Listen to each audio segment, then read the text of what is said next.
Hi, good day everyone. This is Vin. Welcome to NCR Rizal Properties. Alright, we're here in Marikina. Feature natin tong modern property, high ceiling. And meron siya mamaya makakaakitin natin. May roof deck and then may upper roof deck. Right? This is located in one of the most fastest developing community here in Marikina. Right? So flood free, actually considered as a prime location. I guess yung mga nag-i-invest dito is siguro yung mga may business sa Quezon City, sa Katipunan ng Daan, or yung mga anak is studying sa Ateneo, no? Right, so we're here dito sa may parking area. So good for 4 carport vehicle tayo dito. Then meron kayo front garden. Okay, sorry, naputol. Naputol yung video. So okay, porch area and then the main door. So napakalaki ng main door natin. Pansinin nyo. Ayan, oh. Pansinin nyo yung size ng main door. So hindi yan yung regular size. Ang laki ng main door natin. Right? So yung napansin ko dito, high ceiling siya. Okay, so high ceiling. Ito, ang height ko is 5'8 or 5'9. Pero ito mukhang taas na ito So ito yung napansin ko sa kanya.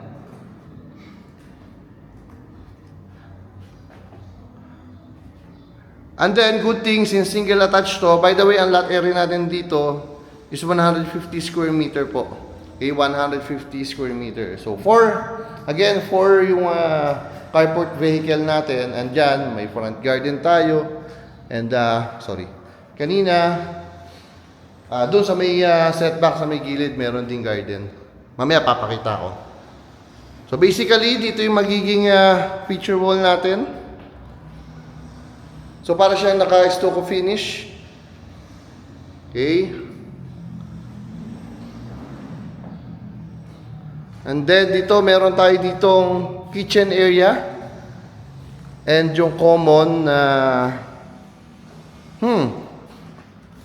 common powder room, okay, with urinal po. So para sa lalaki, ganding dapat ganyan ang mga CR, meron ng urinal for men, diba? Okay, so ito yung ating kitchen area. May range hood, merong cooktop. Okay. Kasama dito sa ating kitchen island.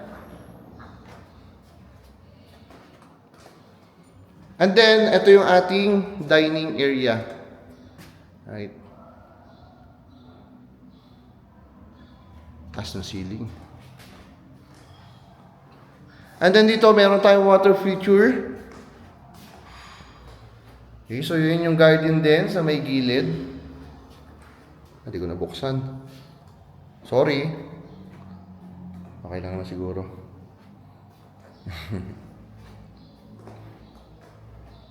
Then dito sa labas is ito. Isa ko ito. Meron tayong bedroom dito for maid's quarter, I believe, no? Then may isa pa ako nakikita, itong hagdan na to. Hindi ko na maakyatin, baka ako'y mahulog. Para may extra bedroom dito sa may taas. Ayan. Para may extra bedroom eh. Okay.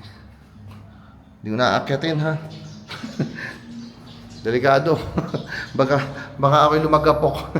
Okay, then dito yung service area natin. And may 2 door dyan na nakikita kayo.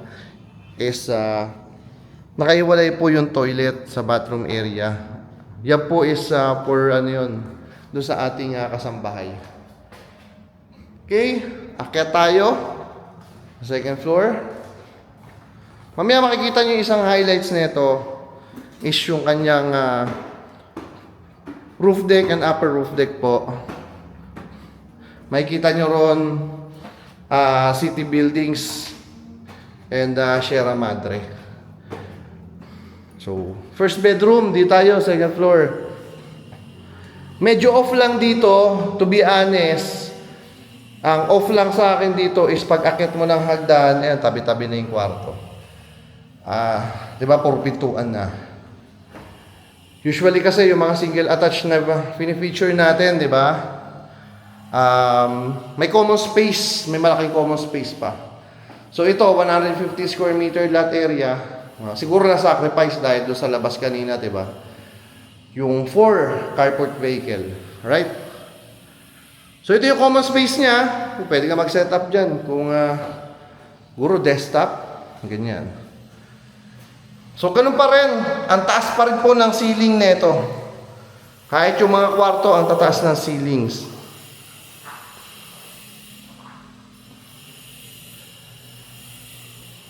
O yung bedroom natin dito sa second floor, 3. Lahat may kanya-kanyang toilet and bath.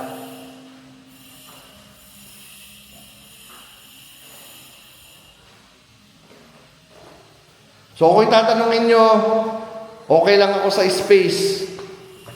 Yung space ng bedroom, okay lang naman po ako. Baka sa camera kasi baka hindi nyo ma-appreciate. Pero kung ako'y tatanungin, kahit adult po, ma-appreciate naman siguro yung size. Well, depende. Depende sa inyo. Pero sa akin, mukhang okay naman yan. And then, second bedroom.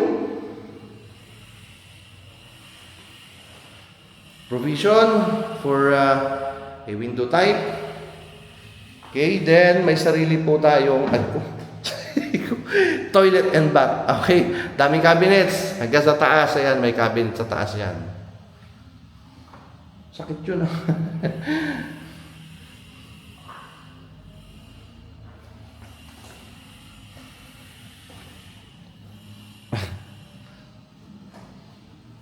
And then, this is your master's bedroom. So ito yung space ng master's bedroom.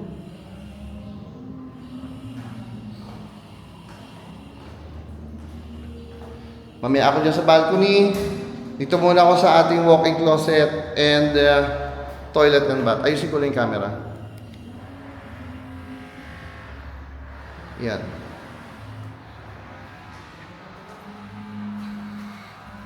Kung ano man po nakikita nyo, baka may nakikita kayong dyan, pwedeng ayusin. Ayusin po lahat yan before the turnover. Right? Before the turnover yan, ayusin po lahat yan. Kung ano may nakikita ninyo. So, ito yung toilet and bath. May urinal din, no? Galing.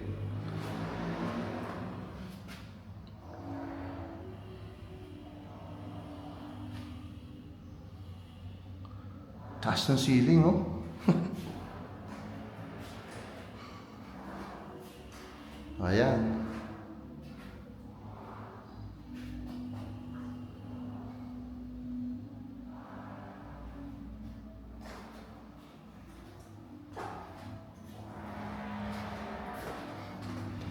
And then, nandito is yung ating balcony area.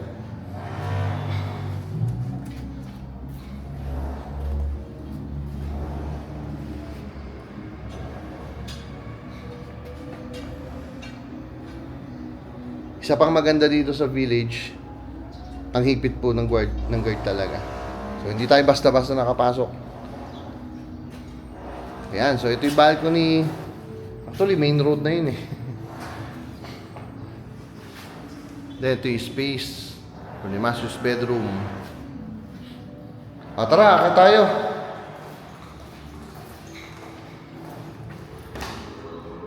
Akit tayo ng 3rd floor.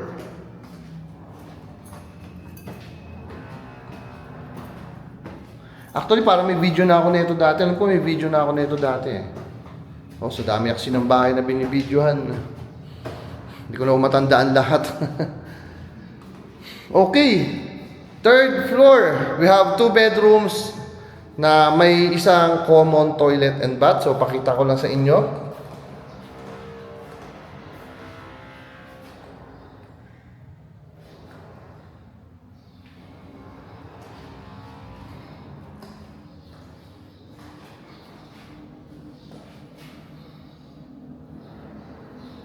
So, bedroom 1. Wala lang cabinet to, no? Oo nga, ba't walang cabinet? Kahit ito, wala rin. Palagyan natin. Palagyan natin kapag may buyer tayo. So, third floor natin. Meron tayo dito nga balcony, roof deck. So, kung mapapansin nyo, covered po ito.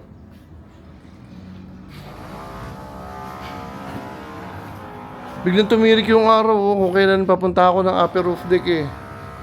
Kanina makulimlim eh. Lalo akong mangingitim na ito. Negro pa naman ako. Okay, so ito yung third floor natin. Meron tayong roof deck dito. Sesya na kayo, masakit yung lalamunan ko. Kaya ganito yung boses ko eh. Then meron tayong service area po dito.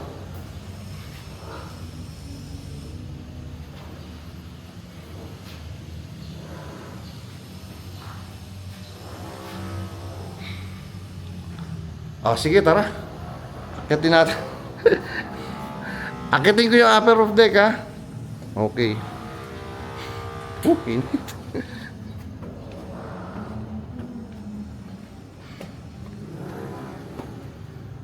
Sakit yung dala ng panahon na to. Kaya umaambon-ambon ngayon. Mainit. Okay. So, mabilisan lang. Pakita ko lang sa inyo.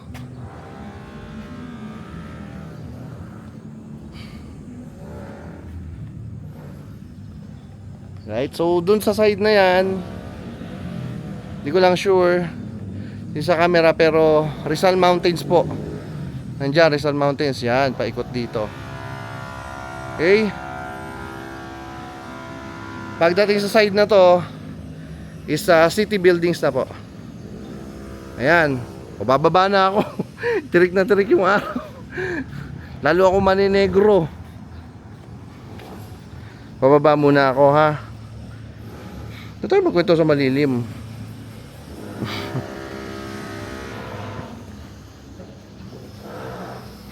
Ayun. Again, we're here in Marikina. Flood free po ito. Okay, flood free. Considered as prime location dito sa Marikina. Kung ang anak nyo is nag-aaral ng Ateneo, Miriam or UP, or siguro ang business nyo or workplace nyo is sa Katipunan or dumadaan ng Katipunan area, napakadali lang po dito. From here going to Katipunan area, siguro po mga nasa, kaya ng 10 minutes eh. O yan, binigyan ko lang kayo ng idea. Yung price, hihingi lang ako ng updated price dun sa ating seller. Ipopost ko po, isasama ko sa description area, pakicheck na lang please. Right, then if ever na interested kayo, message po. Nandito yung number ko sa screen, makikita nyo dyan sa lower right side netong video. Alright, so that's it. Again, my name is Bin of NCR Rizal Properties. Thank you for watching po. God bless everyone. Bye bye.